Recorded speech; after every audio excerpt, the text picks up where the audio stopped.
Hello, everybody. Welcome to episode 91 of Psycho's Platters. I hope everybody is having themselves a great week of crate digging and life in general. Always fueled by coffee. Looky, Snoopy Christmas mug. Except I don't miss the Christmas winter. We're done. Spring is sprung for most of the nation, kids.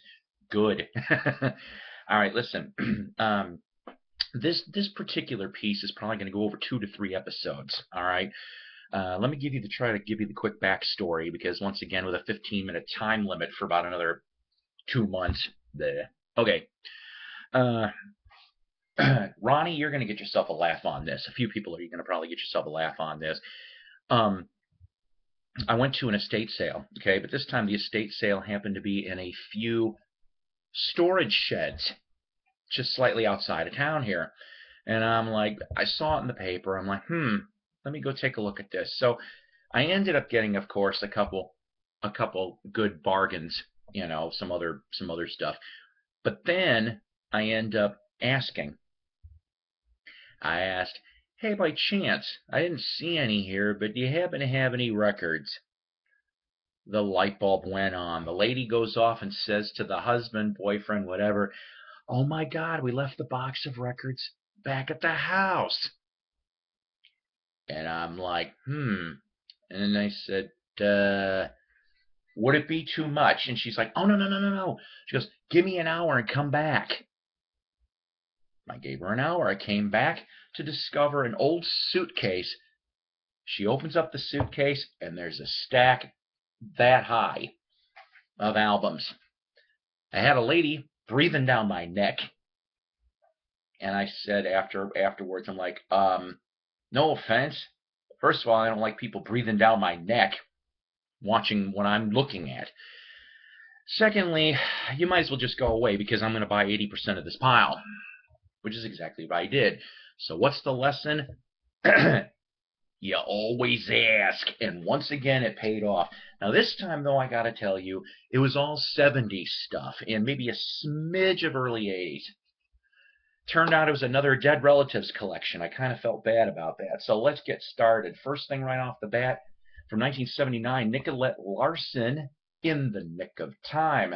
This particular album from 1979 actually also has members of Little Feat and Montrose and Doobie Brothers and Van Dyke Parks. If that name sounds familiar to you, he used to work with Brian Wilson. This is my first vinyl that I've ever had from this artist. I do have a handful of cassettes of Ry Cooder, Bop Till You Drop. Great slide guitarist, okay? He originally got himself started in a band in the mid-1960s with Ry Cooder and Ed Cassidy, before Spirit, a band called the Rising Suns. After that, he ends up going to join Captain Beefheart's band and ends up on the Safe as Milk album before he ends up on a solo career. And he ends up being a great session guitar player, too, for the Stones, Clapton, etc. Lots of great session musicians on that particular album. Like I said, there was the front end. David Lindley and Shaka Khan also make appearances on that particular record. This one here, you know what? I don't know. It's just Kiki D, you think one-hit wonder, right? I've heard a couple of the tunes. This is the front. This is the back. This is from 1974 on Rocket Records, which was Elton John's record company. The band members here, like I said, on the back, nobody familiar. Guest appearances by Pete Clark on drums, who used to be with Steelers Wheel and a 70s version of Badfinger, along with vocal guest appearances by Cissy Houston, who happens to also be Whitney Houston's mother. This one here, never heard of this guy before. Robert John, close personal friend is what it's called. There's the front, there's the back. Gee, I guess in the mid-70s you could wear pink and get away with it. Now, like I said before, I had to look up this guy because I've never heard of him before. Not much info, but what I found was kind of cool. Early in his career, he actually played in a band with some latter 70s members of Black Oak, Arkansas. All right.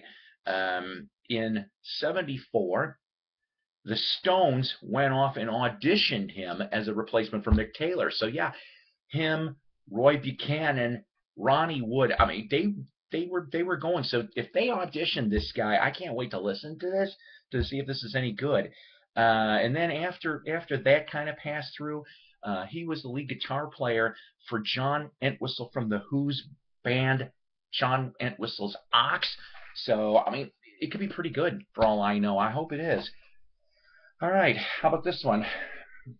Tom Johnston from 1979. Okay, everything you've heard is true. Sounds like my life sometimes. If you don't know who Tom Johnston is an original and still member of the Doobie Brothers. On this particular album here, you do have members of the Doobies, Little Feat, Nicolette Larson pops back up again, and the Tower of Power Horns.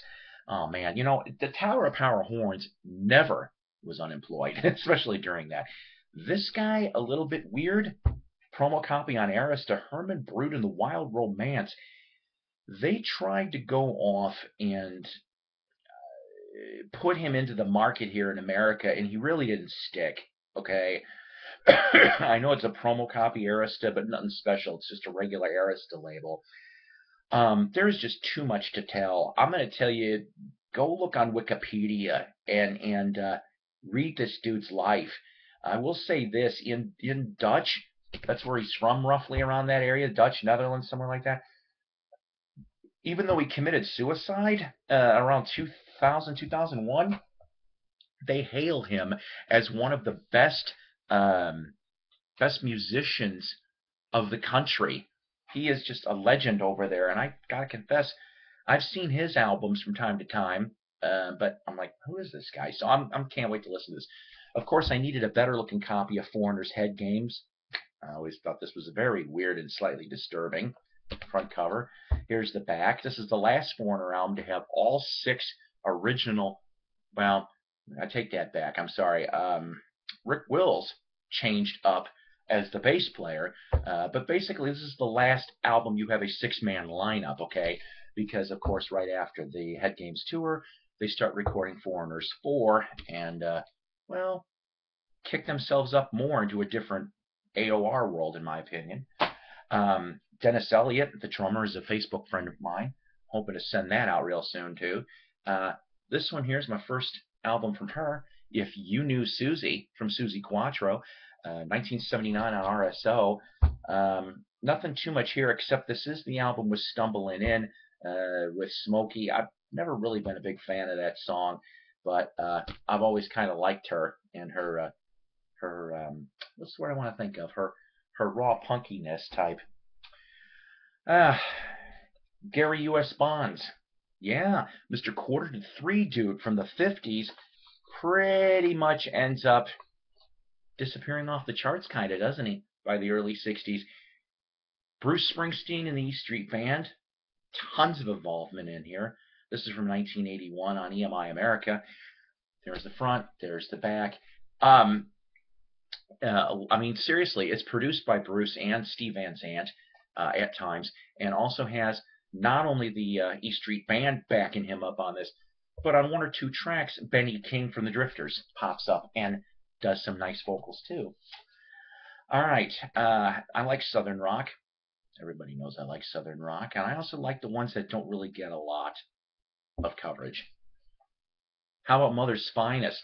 Yeah, from 1977 on Epic. Excuse me. This one, unfortunately, is a blue label. It's not an original Target. I'm looking for one of those. But you know what? I have heard some great things about this band. B.B. Queen, who played drums for this band, is actually B.B. Borden. B.B. Borden, after Mother's Finest broke up, he would briefly play in 82, 83 for Molly Hatchet, and then would end up, of course, for the last 10, 15 years, he's been the drummer for Marshall Tucker Band.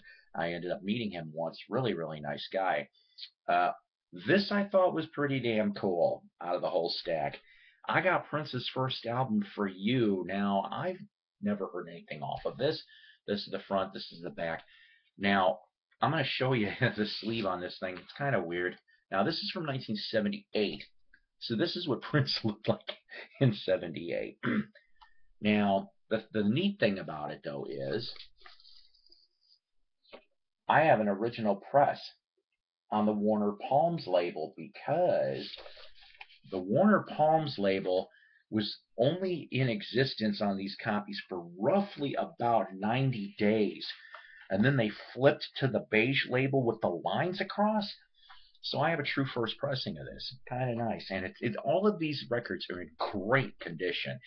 And lastly, as a late tribute to Andy Frazier, the bass player of Free, who passed away a couple weeks back, yeah, I found myself a nice copy of Best of Free. I didn't have this.